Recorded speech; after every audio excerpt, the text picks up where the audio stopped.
The tribunal tonight, so we're awaiting a verdict. Yeah. You're just looking at how a player evolves. Well, how we've all evolved a little bit from, might have been, I don't know, this 2016, this clip you're about to see, and this was May at his worst. We'll put it up now, just a comparison of how you actually treat these situations where this was probably, I mean, he got weeks for this.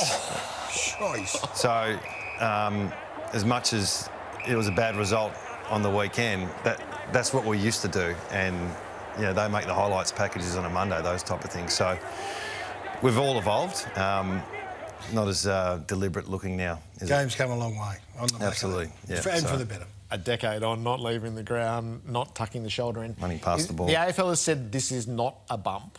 Is it still a suspendable offence if it's not a bump, do you reckon?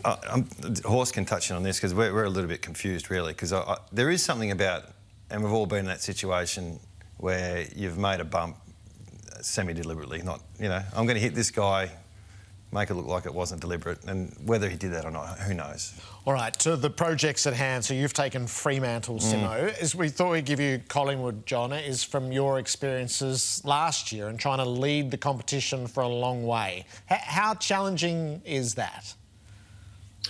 I guess a little bit like Pride of Jenny, Gerard, and if you're going out and having a crack early, look, it was interesting. Last year we went through a block in the season towards the back third over 6 weeks. I think we won one game in 6 weeks, but 3 of those games were lost by a total of 5 points.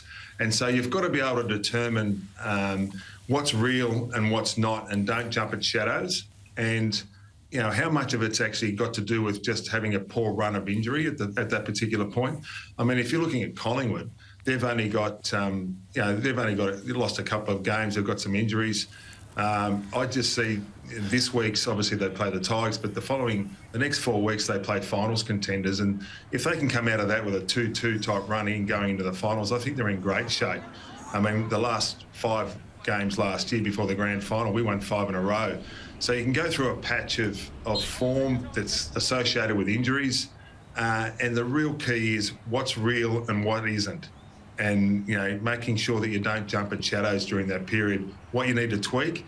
And in Collingwood's case, the next 4 weeks after this week, they play high-quality teams that are in the hunt for finals. It could be a really important period for them to sharpen the axe a bit going into the final series.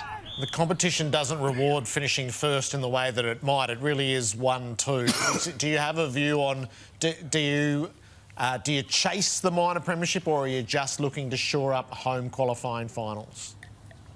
No, for me it was always about just making sure that you get a home final first up.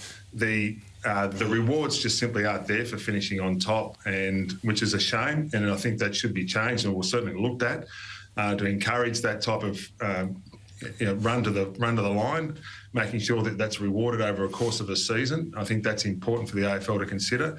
But for mine, it was always about just trying to get a home final. And if you could get a home final first up, I think you're in great shape. Doesn't mean you can't win it, clearly, if you don't get a home final. But if you've got the option, you'd much rather take the option that Collingwood have got. I'd much rather be, there's pressure everywhere. I'd much rather be at the front than just fighting the other 17 teams.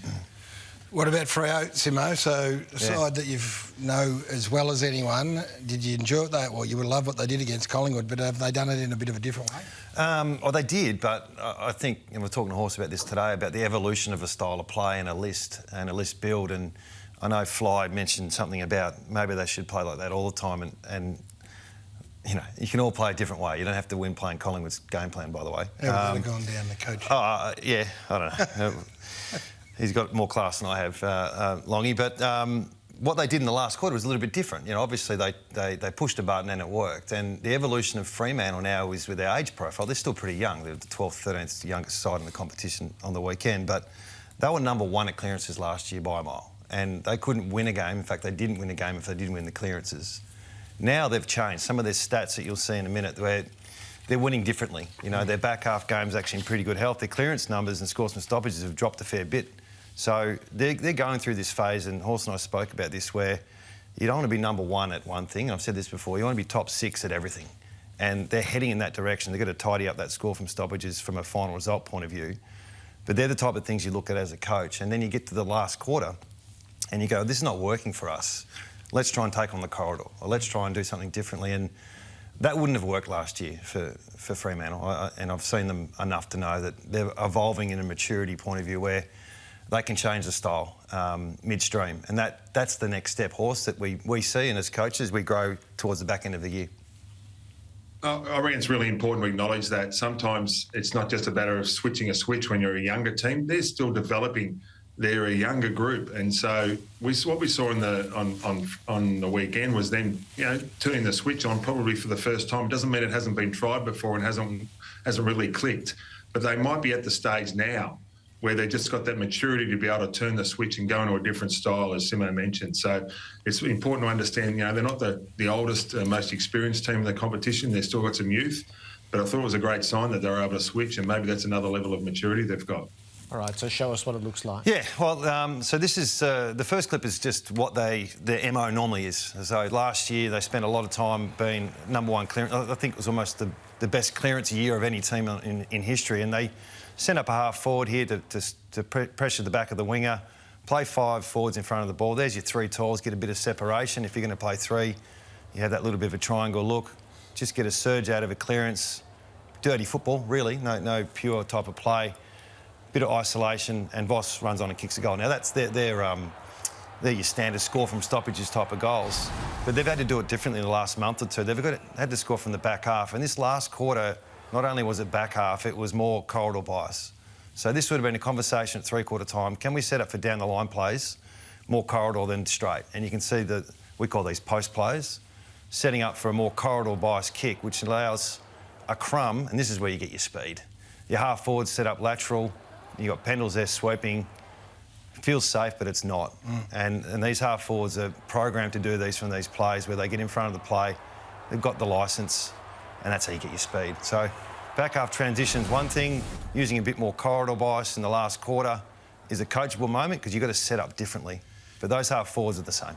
That's not like aggressive corridor, though, is it? That's a subtle adjustment. It's a subtle adjustment, but as you can see, the dynamic of where these forwards are running is corridor, and then the last clip you'll see in a second is a distinct change in style. So they're the 2 post plays, and then you get this play here where, Collingwood are number 2 in the competition for midfield pressure.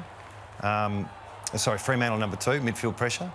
And this is what's happened the last month, where they've got a lot better in this phase of the game. And when they get the ball back, there's an opportunity to go skinny or go back through the corridor. You can see a distinct change in behaviour of, I can go skinny, but I've been told to go corridor in this particular play. Yep.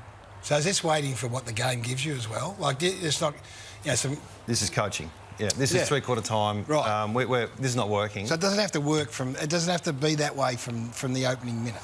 No, with some coaches, that's their style. But some coaches decide to go, this is not working, we need to do something different. But we've got our system, we've got our method, we've got our running patterns, but we need to get involved in a different way in the last quarter. And I don't think they would have done that earlier in the year, let alone last year.